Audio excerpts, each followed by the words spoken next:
Salut la compagnie, j'espère que vous allez bien. On se retrouve pour les top et flops du mois d'avril. Alors on va commencer par les produits et puis après c'est tout ce qui est immatériel. La première chose dont je voulais vous parler, c'est la marque qui m'a contacté pour savoir si ça me dirait de tester leurs produits et de découvrir un peu leur univers. Et il s'appelle Typologie et je dois avouer que leur site internet, leurs valeurs qu'ils veulent dégager, leur image de marque, etc. m'a beaucoup parlé. J'aime vraiment beaucoup l'idée.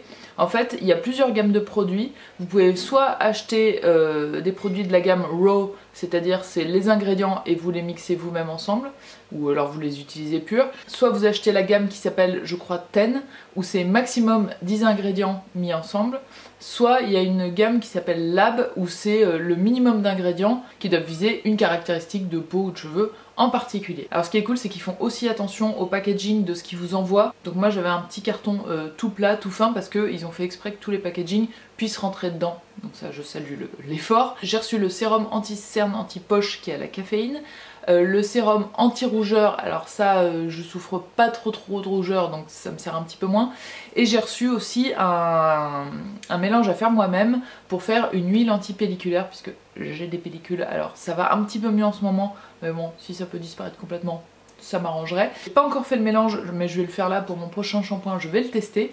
Et j'ai reçu aussi la crème de jour qui est dans un tube comme si c'était du dentifrice. Alors les packaging, l'idée, les étiquettes, tout ça, je kiffe vraiment, c'est tout à fait le genre de produit que j'achèterais avec plaisir. J'adore les packaging, le petit truc en verre, le goutte à goutte des sérums, et en plus c'est des choses que vous pouvez réutiliser. Et j'ai donc utilisé au quotidien depuis que je les ai reçus, donc ça doit faire bien 2-3 semaines, le sérum anti-cerne anti-poche et la crème de jour. J'adore les deux. Le sérum, franchement j'ai un peu du mal à faire un geste en plus, c'est-à-dire le contour de l'œil, mais là c'est pas tant le contour de l'œil que vraiment la cerne, et en 2-3 jours j'ai trouvé qu'il y avait une amélioration. Alors ça ne fait pas disparaître complètement mes cernes, j'ai pas trop de poches encore pour l'instant, mais en revanche je sais que de masser tous les jours ça peut faire que du bien. Donc voilà, si c'est quelque chose qui vous parle, moi j'aime beaucoup. Et alors j'en mets à peine, c'est-à-dire que je mets même pas une goutte, je fais glisser la pointe du produit sur mes cernes, donc pour vous dire que j'en ai pour 10 ans je pense. Et la crème de jour, elle est hyper agréable parce que on sent qu'elle nourrit et qu'elle hydrate, mais elle vous laisse pas ça laisse pas une sensation désagréable sur la peau non plus. Le packaging est top, c'est hyper pratique pour l'emmener, c'est pas très encombrant, enfin je trouve très bien. Je vous en reparlerai dès que je teste l'huile pour, contre plutôt les pellicules. Mais je suis ravie en tout cas d'avoir pu tester ces produits, donc je remercie la marque et je vous mets un lien vers le site en barre d'infos si ça vous intéresse. Deuxième chose, alors c'est une marque dont je vous ai déjà parlé, c'est la marque Caretic. Dans une vidéo que je vous avais faite il y a un petit moment, je vous avais dit que pour les gommages pour le corps, parfois je mettais du marc de café et plusieurs d'entre vous m'avaient conseillé de le mélanger avec de l'huile. Donc j'avais fait marc de café et huile de noix de coco, et effectivement c'est sympa, sauf que l'huile de noix de coco elle est solide quand on la prend, donc il faut la réchauffer un peu dans ses mains, mais bon, sous la douche ça va assez vite. Et je me suis dit, bah tiens, je vais tester avec l'huile qui s'appelle l'Africaine de chez Caretic. Et oh my god, franchement c'était trop agréable. Donc si vous avez cette huile, n'hésitez pas à essayer de la mélanger. Alors faut en mettre un tout petit peu, alors moi je mets un pchit d'huile, mon doigt qui est un peu mouillé je le mets dans le marc de café et ça suffit. Je fais une jambe, je refais pareil pour l'autre jambe, pour les bras, etc. Mais c'est hyper agréable. Alors la peau elle ressort d'une douceur. Alors essayez, si vous n'avez pas celle-là, vous essayez avec une autre huile, mais honnêtement c'est un de mes gestes soins préférés du moment. Ensuite je vous en avais pas trop parlé, mais pendant plusieurs semaines voire plusieurs mois j'ai eu des petits problèmes d'acné. Alors c'était pas du tout défigurant ni quoi que ce soit, mais j'avais pas mal de boutons ici, tout autour du visage, un petit peu dans le cou, et j'ai mis très longtemps à, déjà, parce que ça peut arriver une fois de temps en temps, mais au bout d'un moment j'étais non mais ça fait quand même plusieurs semaines, c'est pas normal je pense, et à déceler ce qui allait pas dans ma routine, et parce que ça n'apparaît pas comme ça à moins d'avoir un gros choc ou des hormones ou des trucs comme ça, mais là a priori j'avais rien de tout ça. Et j'ai compris au bout d'un moment que c'était l'hydrolat de menthe poivrée que je me pulvérisais en tonique le matin qui me faisait ça, parce que j'ai arrêté et direct en une semaine j'ai plus rien eu. Et j'avais fait il y a 6 mois, 1 an peut-être, la même expérience avec l'hydrolat de rose tout court je crois, et ça m'avait donné plein de petits reliefs sur les joues. Si vous avez ce genre de choses et que vous réussissez pas à voir d'où ça vient, faites une semaine sans un produit et en général c'est, je vous dis, c'est assez rapide la réaction. Et donc moi personnellement les hydrolats le matin au réveil, et ben j'arrête parce que là c'en est deux assez différents et deux qui me causent des réactions, donc je pense que l'hydrolat c'est pas trop pour moi. Du coup je suis repassée à l'eau, tout simple, et en plus c'est moins cher. Nickel. Ensuite, alors là je sors un peu des produits, on passe un peu plus dans l'immatériel. Je vous avais dit il y a quelques temps que j'avais fait un nettoyage de mes boîtes mail pour que ça fasse moins de place sur les serveurs de Gmail et tout ça. Et en fait je viens de me rendre compte, là il y a 1 heure, j'étais sur mes mails et puis je regarde le mail envoyé et je sais pas pourquoi il a mis 2 secondes à se raligner et je vois des mails de 2012. Donc là je commence à regarder et en fait c'est la seule catégorie de mes mails que j'avais jamais checké et j'avais encore donc tous mes mails envoyés depuis 2012. Je sais pas si vous imaginez le volume que ça, je pense que ça, dans la mémoire que j'occupais de mes mails, je pense que ça prenait bien plus des 3/4 de la place, parce que personnellement je garde pas trop les mails. Si c'est pas important, si c'est important je les classe, si c'est pas important je jette. Mais alors là j'ai halluciné, donc si vous faites du nettoyage dans vos boîtes mail, pensez à regarder votre boîte de mail envoyée, c'est là que peuvent se cacher peut-être plein de mails dont personne n'a besoin. Ensuite, ah oui, je voulais vous parler aussi de cette initiative que je trouve trop cool.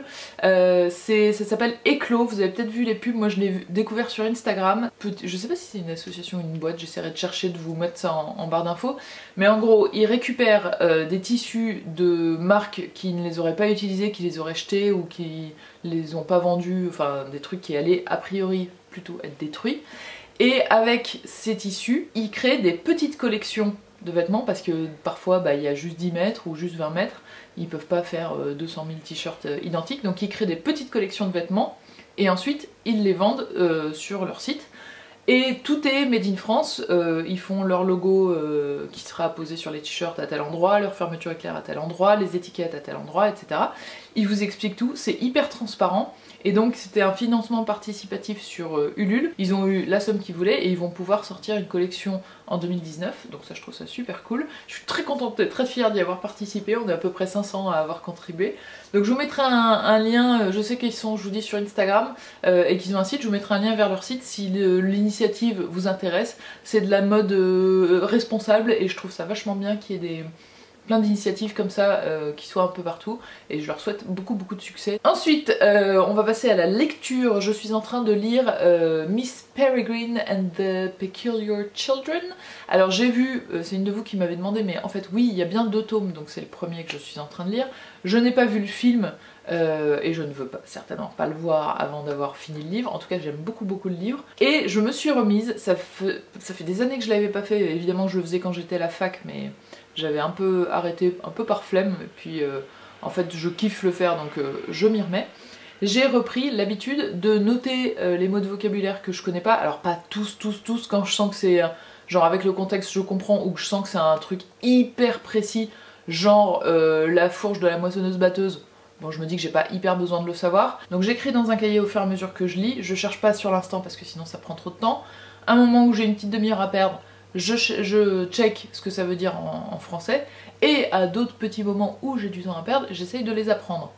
Pas facile, donc ça fait 3 étapes déjà. Si vous voulez apprendre du vocabulaire français, c'est du vocabulaire anglais pardon, c'est je pense la méthode la plus complète. J'écris au moins un petit morceau de la phrase pour voir en quel contexte c'est utilisé, puis je cherche ce que ça veut dire en français, donc je l'écris sur un côté, et quand j'apprends le français, enfin quand je les apprends du coup j'ai aussi le mot en contexte. Et ensuite je vais les mettre sur des feuilles Bristol pour avoir juste le mot et pouvoir apprendre plus facilement, parce que des fois j'ai des indices, des fois je mets la prononciation. En fait je les photographie dans ma tête dans la liste, et je sais pas si je les saurais s'ils n'étaient pas dans la liste. Donc après je vais les écrire sur des fiches Bristol avec le mot français derrière, et quand vous attendez le bus, au lieu de checker votre portable ou Instagram pour la 250e fois de la journée, vous faites un peu de vocabulaire et honnêtement ça rentre assez vite, et plus vous habituez votre cerveau au fait d'apprendre des mots, plus ce sera facile. Et aussi, tant que je suis dans la lecture, vous avez peut-être vu sur Instagram que je me suis fabriqué un accessoire pour lire. En fait, je cherche tous les moyens, vous savez peut-être que j'ai des douleurs aux mains, et bon de ce côté là c'est surtout le coude qui je pense ont été provoqués par le tricot, mais là ça fait presque 2 mois que je tricote plus et j'attends que ça passe et ça passe pas trop. Donc j'essaye de faire plein de choses pour soulager un peu mes mains, ou au moins un peu moins les solliciter. Et je me suis construit une petite planche comme ça en DIY fastoche, j'ai fait ça en un quart d'heure, hein, donc c'est moche et tout, mais voilà.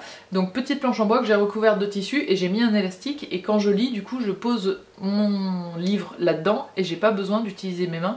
Je le pose, alors si c'est sur mes jambes c'est pas très facile parce qu'il faut que je me baisse un peu, mais dans mon lit je mets un coussin en dessous et je le pose et j'ai pas besoin de mes mains sauf pour tourner la page. Et c'est pas mal, très honnêtement, vous êtes plusieurs à m'avoir demandé un tuto, donc je vous prépare ça sans problème. Si vous avez des idées d'amélioration, n'hésitez pas à me le dire parce que ça m'intéresse. Je me demande si les élastiques à la verticale ce serait peut-être pas mal, je sais pas. N'hésitez pas à me donner vos idées pour que le tuto soit encore meilleur que si je le préparais toute seule. Et dans cette même lignée aussi, par rapport aux mains et aux douleurs et tout, je me suis dit que j'allais faire du yoga parce que j'ai entendu partout que c'était très bien pour ça, pour soigner les douleurs, pour gérer mieux son corps. Et j'ai fait pour l'instant que 3 séances, mais alors franchement si vous hésitez, si vous avez envie de prendre soin de votre corps un peu, allez-y, c'est quand même génial. Il y a plein de yogas différents, donc renseignez-vous un petit peu. Parce que par expérience j'ai fait des cours où j'accrochais pas plus que ça, et d'autres où j'ai vraiment adoré. Donc ça dépend beaucoup de la méthode de yoga et du prof et du lieu et de l'emploi du temps et tout ça. Ensuite j'ai un petit grief par rapport à mes cheveux. Je sais pas si c'est la longueur, j'ai aucune coiffure qui me plaît. Je suis en train d'hésiter à me les recouper au carré. Et en même temps, il y a, je sais plus, quelqu'un la semaine dernière a laissé un commentaire sur une de mes vidéos. C'est ma routine capillaire juste avant que je me coupe les cheveux. C'est par curiosité, je me suis dit tiens je vais regarder ce que je faisais et à quel point c'est différent de maintenant. Et je suis tombée sur le début de la vidéo et là j'ai fait oh attention, ça donne ça.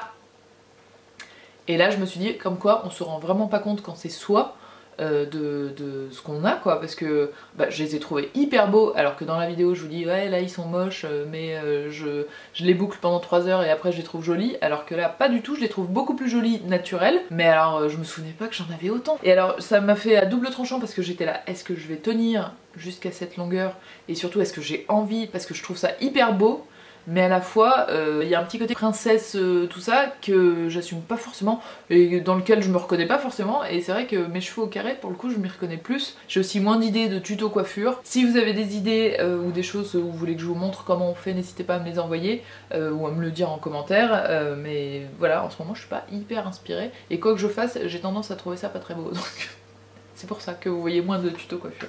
Et il reste que le ciné. Je suis beaucoup allée au ciné encore une fois ce mois-ci. Enfin j'ai vu beaucoup de films parce qu'il y en a qui sont passés à la télé. Alors je vais commencer par les films français parce que là j'en ai vu pas mal. Alors il y en a un dont j'avais oublié de vous parler le mois dernier, c'était Grâce à Dieu, sur le scandale de pédophilie dans l'église qui est arrivé à Lyon. Et c'était très intéressant de voir, de comprendre cette histoire parce que j'en avais vaguement entendu parler mais pas beaucoup. Et du coup là ça m'a permis de bien comprendre. Je pense que c'est utile comme film. Ensuite j'ai vu Mon Inconnu, que j'ai beaucoup aimé avec François Civil. Ce film je l'ai trouvé hyper mignon. J'ai vu aussi Tanguy le retour, et alors là bah c'était l'erreur, hein, il ne faut pas y aller. Et après une fois que je l'ai vu, j'en ai parlé à des gens, tout le monde a dit ah non mais j'ai lu que c'était nul. Bon bah j'aurais peut-être dû leur demander avant d'y aller. Bah j'avais vachement pourtant aimé le premier, et là en fait ils ont fait un copier-coller 20 ans plus tard. Enfin je sais pas, c'était pas ni très intéressant ni très drôle, ni très moderne, ni je sais pas. Sinon j'ai vu Chamboule tout avec José Garcia et Alexandra Lamy, que j'ai trouvé bien mais pas ouf. J'ai trouvé que le sujet était hyper intéressant et que cependant j'ai pas été très touchée. Je suis pas trop rentrée dedans en fait, je sais pas trop pourquoi. Et le dernier que j'ai vu c'était hier, c'était Chamboule tout avec Pio Marmaille. Et là un peu pareil, je l'ai trouvé bien intéressant, j'ai beaucoup aimé le sujet, j'ai beaucoup aimé les acteurs aussi. Mais j'ai trouvé que ça restait un petit poil en surface, donc j'étais un petit peu déçue aussi. Et enfin, dans les films français, il y en a un qui est repassé à la télé, qui s'appelle Max et Léon, ou La folle histoire de Max et Léon, le film des deux mecs du Palmacho, que j'avais vu au cinéma et que j'avais bien aimé, et que j'ai revu là et que j'ai re-bien aimé. Et j'aime bien ces deux mecs et j'ai beaucoup aimé leur film, donc voilà. Et ensuite, dans les films non français, j'ai vu Shazam. Alors Shazam, c'était bien, c'était cool, il faut y aller pour ce que c'est-à-dire un film de super-héros avec des ados, voilà. Un peu long à la fin quand même, dernière demi-heure, moi je commençais à avoir les yeux qui se fermaient un petit peu. Par contre le début j'ai trouvé ça cool. Si le passage des oiseaux sur les cartels de la drogue, bon, pareil en demi-teinte, pas... Je trouvais encore une fois le sujet hyper intéressant et le film m'a pas transporté, c'était beau esthétiquement, mais je suis pas rentrée dedans à fond. Et enfin, j'ai vu attention, Le Silence des agneaux, qui est sorti quand j'avais une dizaine d'années. et ma mère m'avait raconté, enfin pas m'avait raconté à moi, elle parlait à des copines et j'avais entendu qu'elle racontait une scène et où j'avais eu hyper peur, enfin vraiment c'était... ça m'avait un peu traumatisée et je m'étais toujours dit jamais de la vie, je ne verrai ce film, il fait trop peur, c'est horrible, et moi je suis une grosse trouilleuse. Et je m'étais aussi dit ça pour Seven, et Seven je l'ai vu l'année dernière et j'étais très contente de l'avoir vu, j'ai beaucoup aimé. Mais j'ai été contente quand même d'avoir attendu, je me connais un petit peu et je me dis que si j'avais vu ça à 17 ans, ça aurait peut-être pas été la même. Donc là je me suis dit, allez, 14 h, il fait beau, je peux me mettre un film d'horreur, après je vais pas être traumatisée, j'irai pas au lit direct, vous voyez. Et donc je l'ai regardé, et bah celui-là j'ai été hyper déçue. Je m'attendais à avoir la peur de ma vie, à... tout le monde m'en parlait, genre c'est un chef-d'œuvre et tout, et en fait bah... pareil, je suis pas trop rentrée dedans, j'ai trouvé qu'il y avait plein de trucs où j'y croyais pas trop... En fait c'était un peu rapide. Moi je suis contente de l'avoir vu quand même, parce que c'est tellement un classique et j'en ai tellement entendu parler que ça y est, je peux donner mon avis. Mais peut-être, je pense peut-être que si je l'avais vu à 17 ans, il m'aurait marqué beaucoup plus. Il est aussi assez marqué années 90, je trouve qu'il a un petit peu vieilli quand même. Et du coup c'est peut-être ça aussi, maintenant on voit plus le décalage dans la façon de faire le film, je ne sais pas. J'ai juste oublié Le Vent de la Liberté, c'est un film allemand sur la guerre froide et l'opposition Est-Ouest, et ça peut paraître comme plombant comme sujet, mais en fait il est hyper bien, donc n'hésitez pas à aller le voir si vous pouvez. Et voilà pour le top et flop de ce mois d'avril. J'espère que ça vous a plu, que vous allez nous raconter vous, vos top et flop, vos bonnes découvertes, vos films, vos livres, tout ça. Et puis que vous prenez bien soin de vous, de votre corps, de votre cœur et de votre esprit. Attention, c'est la sagesse qui parle. Je vous fais des gros bisous et je vous dis à la semaine prochaine. Ciao.